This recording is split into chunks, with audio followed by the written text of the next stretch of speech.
Hi everyone, आज हम बात करेंगे सी परिपथ प्रत्यावर्ती धारा में। हम अगला टॉपिक बात करेंगे सी परिपथ क्या होता है, सी परिपथ का फेजर डायग्राम कैसे बनता है, ज्यावक्रीय डायग्राम कैसे बनता है। आज हम इस पे चर्चा करेंगे, ठीक है। तो देखें ध्यान से, सी परिपथ। सी परिपथ पहले हम ये जानेंगे कि सी परिपथ होता क्या है, ठीक है। वह परिपथ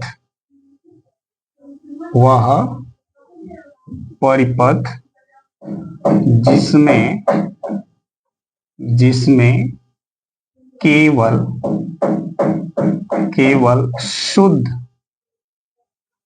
केवल शुद्ध संधारित्र जुड़ा हो उसे सी परिपथ कहते हैं। सी परिपथ कहते हैं।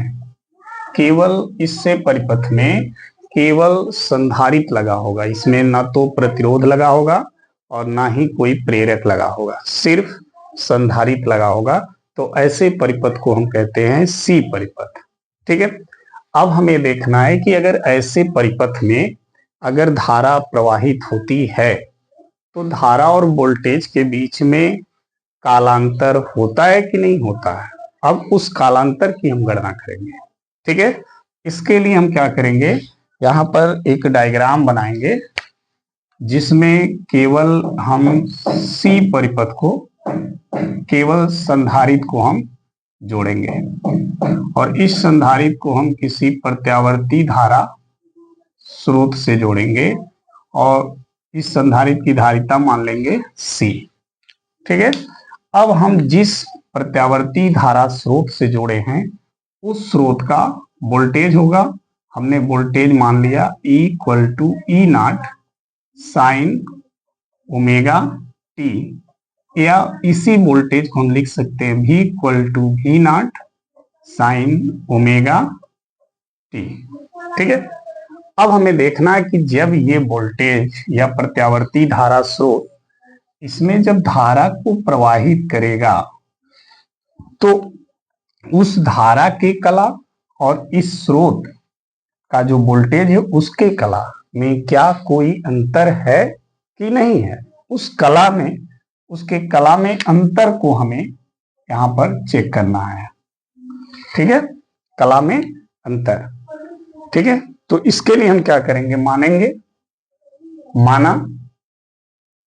माना सी फैरड की एक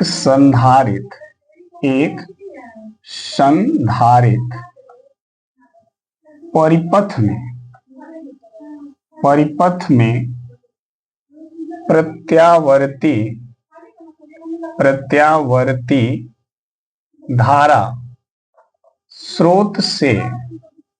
प्रत्यावर्ती धारा स्रोत से जुड़ा है, ठीक है। जिसका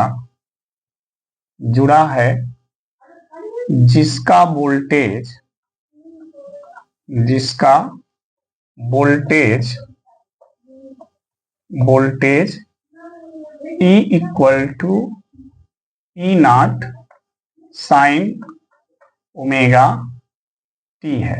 ये हो गया इक्वेशन फर्स्ट। ये हमने मान लिया कि सी फैरेड का संधारित्र है जो प्रत्यावर्ती धारा स्रोत जिसका voltage equal to E nought sine omega t है उससे जुड़ा हुआ है, ठीक है। अब ये स्रोत क्या करेगा, इसमें धारा को प्रवाहित करेगा जिसके कारण संधारित्र के प्लेटों पर क्या आएंगे, आवेश। ऐसे इन पर आवेश आना शुरू हो जाएगा। मान लीजिए कि प्लेटों पर Q कूलाम का आवेश T समय में क्या हो जाता है, स्थित हो जाता है, ठीक है। यदि संधारित्र के प्लेटों पर Q कूलाम क्यू कूलाम का आवेश टी समय में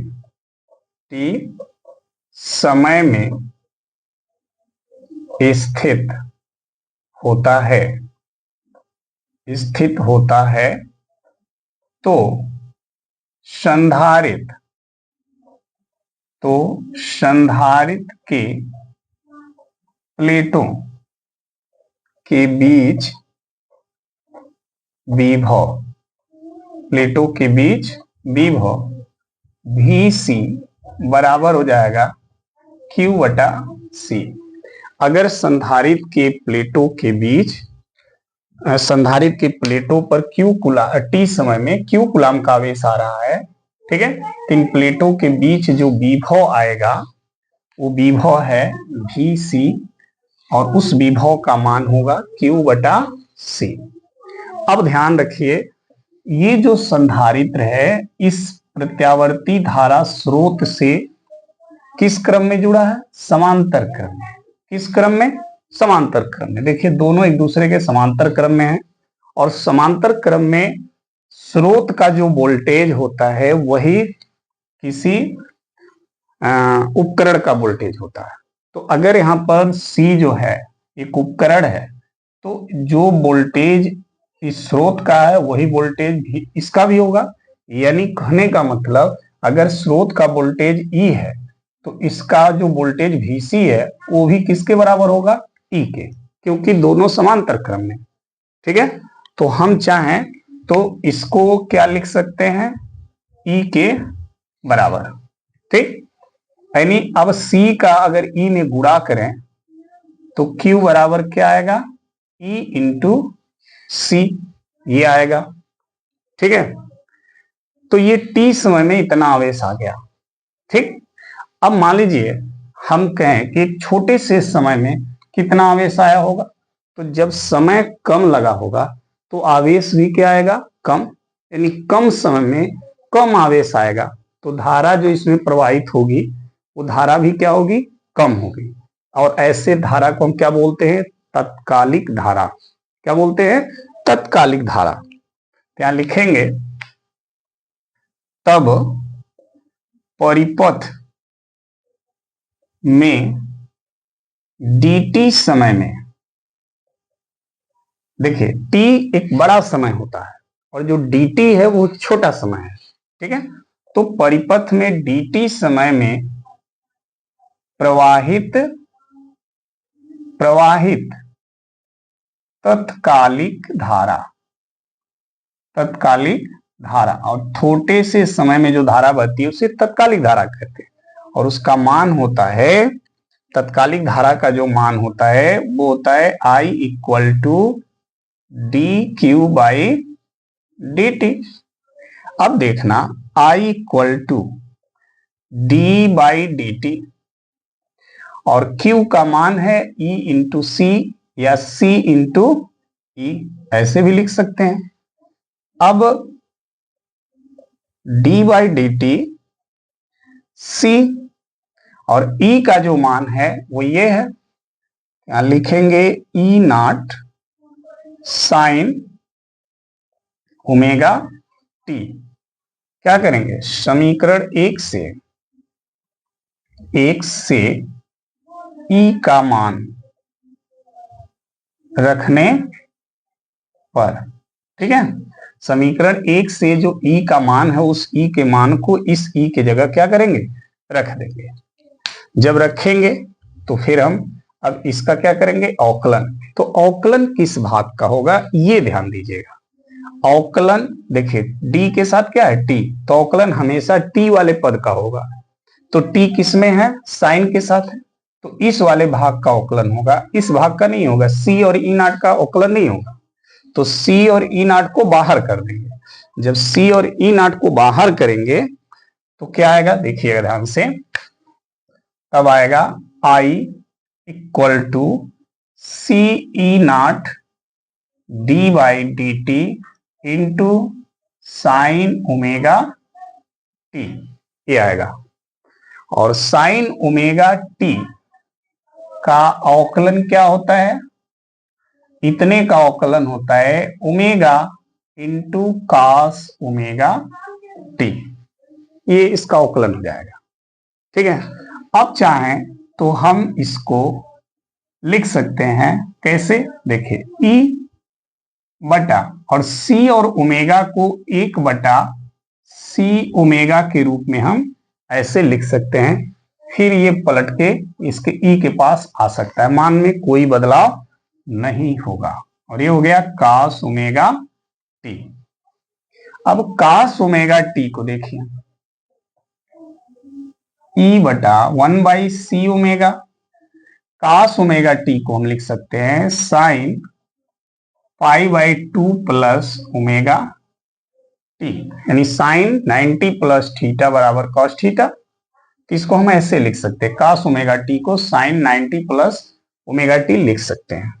ठीक है, अब देखिए I equal to E upon 1/c omega, और ये हम ऐसे भी लिख सकते हैं, ओमेगा टी को पहले लिख दें, π/2 को बाद में लिख दें। ठीक है, क्योंकि दोनों के चिन्ह सेम है। अब ये ऐसे हो जाएगा। अब देखिए, इतने का जो अधिकतम मान है, इतने का जो अधिकतम मान है वो क्या होता है? 1। तो जब इतने का अधिकतम मान 1 होगा तो उस अधिकतम मान में जब इसका गुणा करेंगे तो जो मान आएगा वो भी क्या आएगा? अधिकतम आएगा। यानी आई का जो मान आ रहा है गुणा करने पर वो एक अधिकतम वैल्यू आ रही है। भाई देखो, इसका अधिकतम मान कितना होता है, लिख दे रहे हैं यहां पर, जहां साइन ओमेगा टी प्लस π/2 का अधिकतम मान कितना होता है? +1 1 होता है। तो जब ये अधिकतम मान 1 हो गया, इस 1 का जब इसमें गुणा करेंगे तो आई का अधिकतम मान कितना आएगा? यही आएगा ना, ई अपान 1/c ओमेगा। ठीक भाई, इसका मान अधिकतम कितना है? 1। तो इस 1 में जब इसका गुणा करेंगे तो ये आएगा, और ये अधिकतम मान में गुणा करने के बाद आया तो ये भी मान अधिक होगा, और ये अधिक मान किसका है? आई का। ठीक है, तो आई के अधिकतम मान को आई नॉट लिखा जाता है। ठीक है, तो आप इसके जगह क्या लिख सकते हैं? आई नॉट। क्लियर?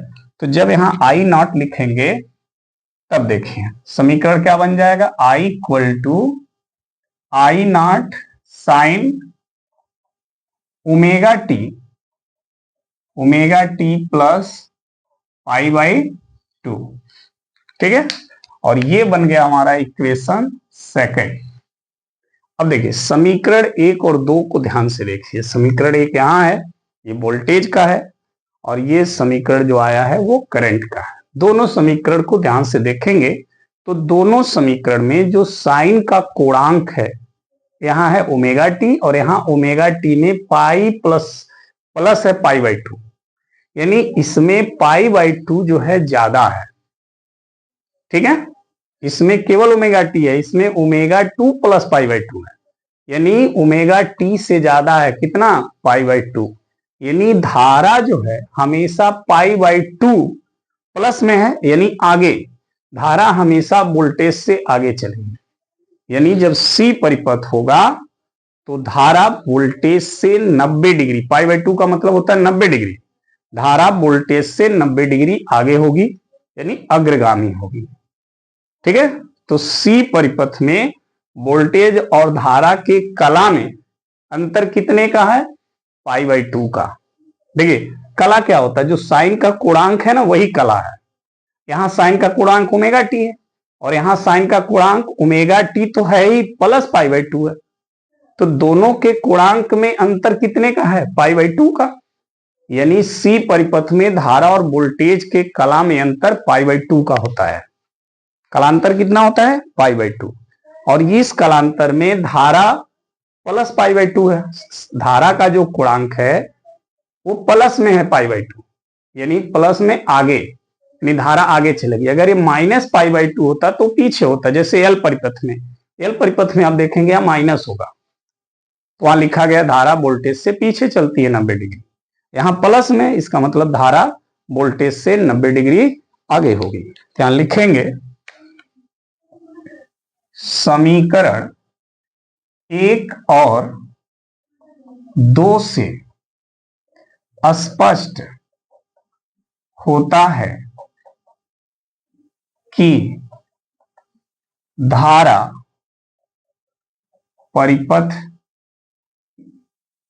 परिपथ में वोल्टेज से π/2 यानी 90 डिग्री क्या होगी? अग्रगामी। अग्रगामी मतलब आगे, अग्रगामी होगी। ठीक है, तो ये हो गया सी परिपथ में धारा और वोल्टेज के बीच कालांतर। तो धारा और वोल्टेज के बीच कालांतर कितने का? 90 डिग्री का। और इस परिपथ में धारा 90 डिग्री वोल्टेज से आगे चलेगी, या हम ये कहें कि वोल्टेज धारा से 90 डिग्री पीछे चलेगा, ये भी कह सकते हैं। भाई धारा आगे है तो वोल्टेज पीछे भी तो है, तो हम ये भी कह सकते हैं कि सी परिपथ में वोल्टेज धारा से 90 डिग्री पीछे है, या ये कहें कि धारा वोल्टेज से 90 डिग्री आगे है। ठीक है, अब इनका ज्यावक्रीय ग्राफ देखेंगे। ये तो अभी हमने कालांतर दिखाया कि धारा आगे है या पीछे है और इनके बीच कालांतर कितने का है। ठीक है,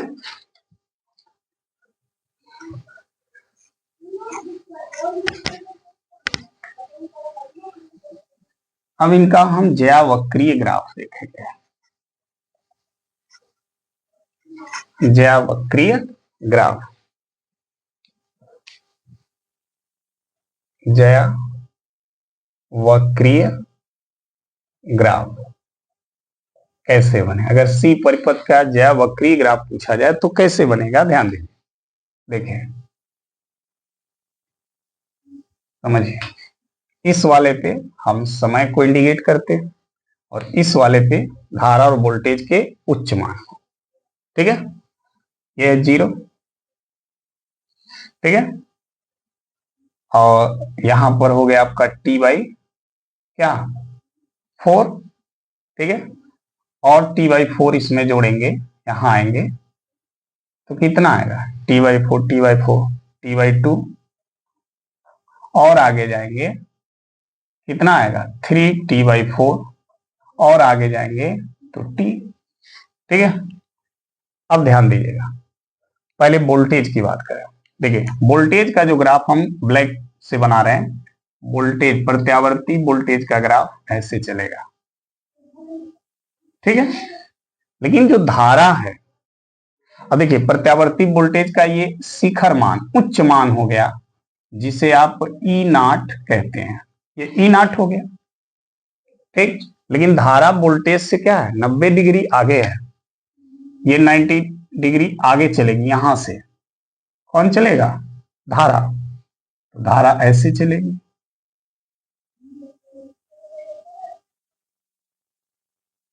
ठीक है, ऐसे देखते रहिए, ये धारा का ग्राफ चलेगा ऐसे। ठीक है, धारा ऐसे चलेगी, और ये हो गया धारा का शिखर मान, कौन? I0। ठीक है, अब इनका एक और ग्राफ बनता है, फेजर डायग्राम जिसे कहते हैं। फेजर्स या कला समंजक आरेख। फेजर्स या कला समंजक आरेख क्या होता है? तो वो इसी से बनेगा। देखिए, ये प्रत्यावर्ती वोल्टेज का शिखर मान है, मूल बिंदु से इसको आप मिलाएं डॉट डॉट करके तो ये बनेगा, और ये धारा का शिखर मान है, तो मूल बिंदु से इनको मिलाएं तो ये बनेगा। ठीक है, ऐसे ऐसे। ठीक है, अब इसी चीज को यहां पे देखिए, फेजर डायग्राम। देखिए, वोल्टेज का शिखर मान ये ब्लैक डॉट डॉट वाला है, तो यहां से हम वोल्टेज का शिखर मान दिखा देते हैं ये। ठीक है, ये हो गया E0। ठीक, और ई नॉट का इस लाइन से एक्स एक्स से कितना अंक पे है, ओमेगा टी कोणांक पे है। लेकिन धारा, ये रेड वाली जो लाइन है वो ब्लैक डॉटेड लाइन पर कितने अंश के कोण पे है, 90 अंश। इनके बीच का कोण 90 अंश होना चाहिए। तो यहाँ इसके ये वोल्टेज वाला फेजर आरेख है, और धारा वाला जो फेजर आरेख होगा, डॉट डॉट वाला रेड कलर का जो डॉट डॉट है, वो इस ब्लैक वाला जो डॉट डॉट है इस पे 90 अंश होना चाहिए। तो वो 90 अंश कब होगा, जब आप इसको ऐसे बनाओगे। ठीक, तो अब ये जो बना एंगल वो हो गया 90 डिग्री, और ये जो एंगल ये वाला जो है वो हो गया धारा का शिखर मान। ठीक, अब यहां से देखिए, यहां से डॉट डॉट करके इसको मिला दीजिए, और यहां से डॉट डॉट करके इसको मिला दीजिए। ठीक है, अब यहां से ये जो दूरी है वो वोल्टेज का, धारा का तत्कालिक मान है कौन, आई, और यहां से यहां तक की जो दूरी है वो वोल्टेज का तत्कालिक मान है ई। ठीक, अब देखिए धारा जो है 90 डिग्री ये और ओमेगा टी ये, यहां से धारा का जो फेजर है वो कितने अंश के कोण पर होगा, 90 प्लस ओमेगा टी। ठीक है, तो ये वोल्टेज का एसी परिपथ का फेजर डायग्राम है। ठीक है, फेजर डायग्राम होता क्या है या फेजर्स होता क्या है, फेजर्स एक घुड़ी सदिश होता है जो समय के साथ ज्यावक्रीय रूप से परिवर्तित राशि के मान को प्रदर्शित करता है। ठीक है, और प्रत्यावर्ती वोल्टेज और प्रत्यावर्ती धारा दोनों समय के साथ ज्यावक्रीय रूप से क्या होने वाले राशि हैं, परिवर्तित होने वाले राशि हैं। तो इन दोनों को जो घुड़ी सदिश व्यक्त करे वही फेजर्स है। तो देखिए ये भी एक फेजर्स है, और ये लाइन जो है ये भी एक फेजर्स है। ये जो फेजर्स है वो समय के साथ परिवर्तित ज्यावक्रीय रूप से जो राशि है धारा, उसके उच्च मान को व्यक्त कर रहा है, और ये जो फेजर्स है वो समय के साथ परिवर्तित ज्यावक्रीय रूप से जो राशि है वोल्टेज, उसके शिखर मान को व्यक्त कर रहा है। और दोनों फेजर्स के बीच में 90 डिग्री का अंतर है, यही 90 डिग्री दिखा रहा है कि कला में अंतर, जिसे आप कालांतर कहते हैं। क्लियर हो गया, दोनों के फेजर्स समझ में आ गए। एक इसमें और टॉपिक पूछा जाता है, प्रेरकीय प्रतिघात क्या होता है। प्रेरकीय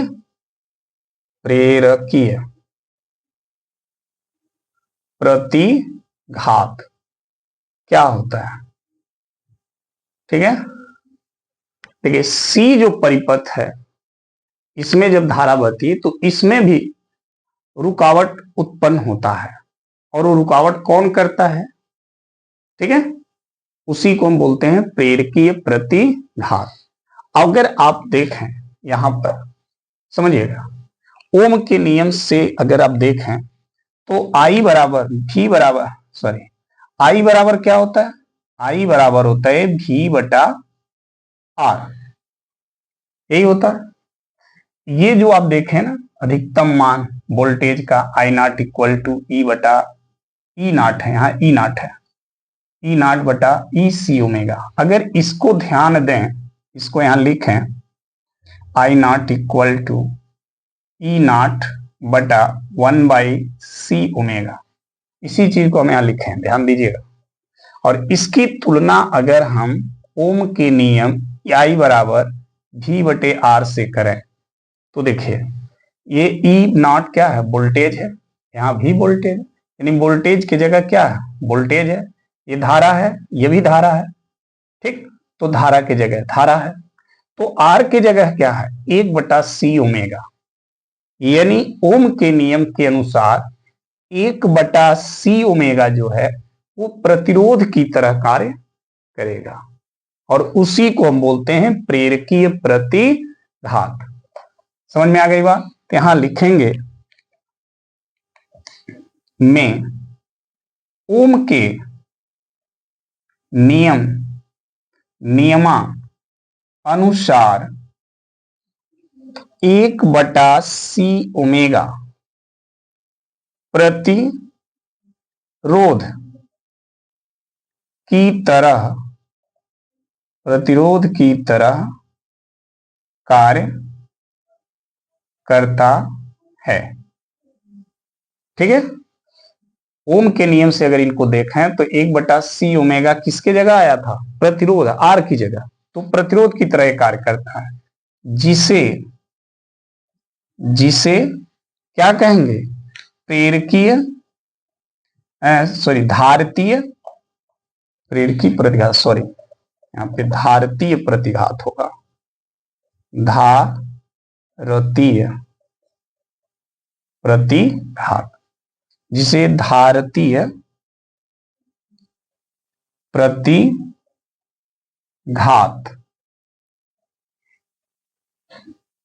और धारतीय प्रतिघात को किससे प्रदर्शित करते हैं? एक्सी से, एक्सी कहते हैं।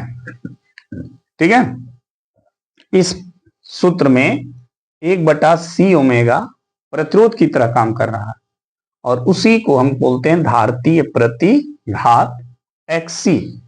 यानी इस एक्सी का मान कितना होगा? एक्सी बराबर होगा 1/ओमेगा c। एक्सी का मान होगा 1/ओमेगा c। ठीक है, और देखें,